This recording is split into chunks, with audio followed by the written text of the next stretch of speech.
Hello everyone, this is Sien from Sien Autism Services.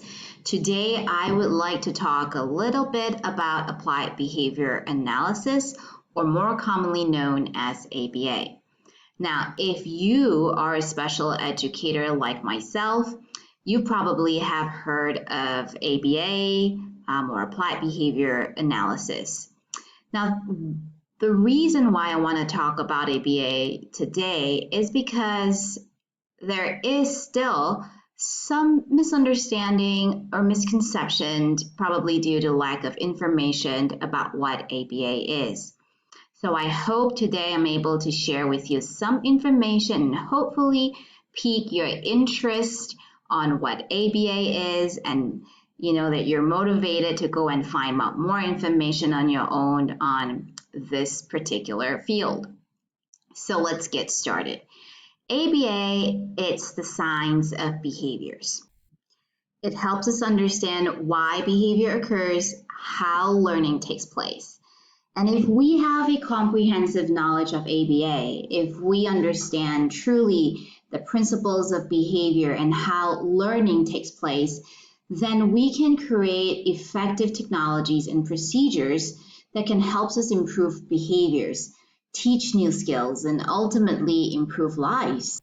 And ABA is all around us, right? It is not just unique to a specific population. It is not a therapy. It is not a program.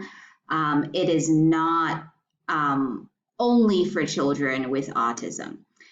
So let me just share a couple examples with you. Basic principles of ABA, such as reinforcement, punishment, and motivation, can be observed within our environment at all times.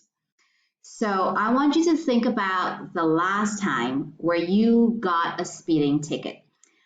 Are you now more careful when you're driving, making sure that you stick to the speed limit, especially on that road that you got a ticket for? Are you more careful now, right? How about the other example, another example about, the time maybe you choose to use your e-wallet instead of cash to pay for the goods so that you could collect points and then exchange it for something else or use it for your next purchase. Right?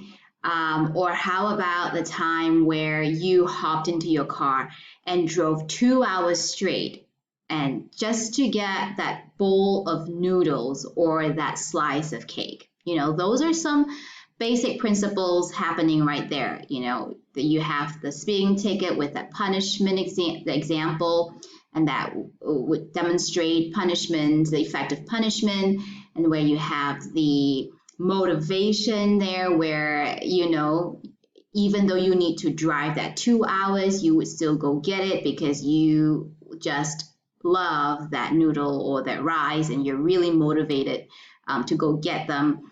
And then you have the one on, engaging in the behavior of using your e-wallet because you're going to get points, and that would be an example of reinforcement. So even though ABA is everywhere, it is still most commonly known as an effective approach for learners with developmental delay and autism because of the early application of the science with the specific population.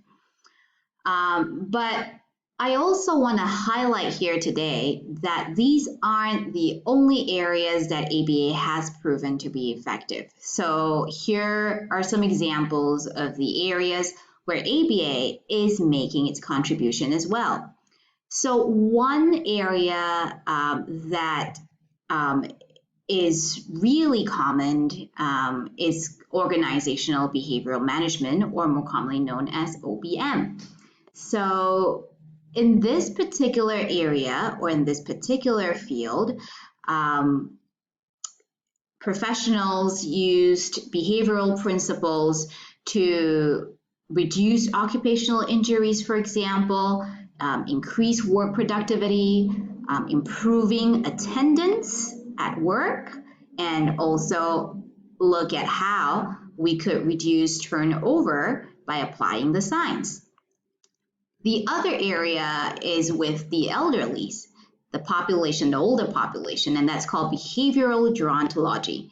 And in this particular area, professionals apply the science of ABA to improve dietary practices of elderly individuals, making sure that they're taking enough fluid, looking at what are some of the challenges that the client has when it comes to fluid intake, requesting skills to older adults with dementia, or even training the staff members, like training the nursing assistants in dementia care unit on how to care for elderly patients. So there's OBM, there's behavior gerontology, and there are two more areas that I want to share with you about how ABA has made its contribution. The other one is health, fitness, and sport. In this particular area, professionals apply the science to help individuals manage their weight. We also look at how we could make substance abuse treatment more effective with the science. How can we promote physical activities in children in the school environment and overall in the natural environment? And also, how do we make sure that patients take their medication and adhere to the time that it should be taking their medication? So that is in the area of health, fitness, and sport. And the last area that I want to share with you about how ABA has made some contribution in other areas would be in the area of sustainable practices. So nowadays we're talking a lot about decreasing the use of plastic. So one area that ABA has contributed to is in finding ways to decrease the use of disposable plastic utensils. There are research out there on how researchers have utilized the science to look at how we could reduce electricity consumption, how we could increase the use of sustainable transport. There are some really cool studies out there on how we can utilize the science and all these behavioral principles to decrease shower duration and water usage. And so all in all, ABA is a science. It's not autism treatment. It is not autism therapy. It is a science, and professionals use these principles of behaviors and really truly understand the science to help teach skills, right? And it can be in different areas. It can be in different fields. We utilize the science to bring about socially meaningful behaviors that could improve lives and improve the environment that we live in. So that is what ABA is. So at Seed, we utilize ABA to help learner to build skills, to decrease problematic behaviors. We teach the parents, the teachers, all the stakeholders, help them understand the principles of learning and how they apply to some of these strategies and techniques that we're using with the kids. So I hope this short video gave you a better understanding or a little bit more information on what ABA is. And really, I hope that you will go and look up for more information on ABA, or maybe share this information that you've learned with the people around you, so that everyone has a better understanding of what ABA is and can better and more effectively utilize the science to help the people around us. So I'll see you next time.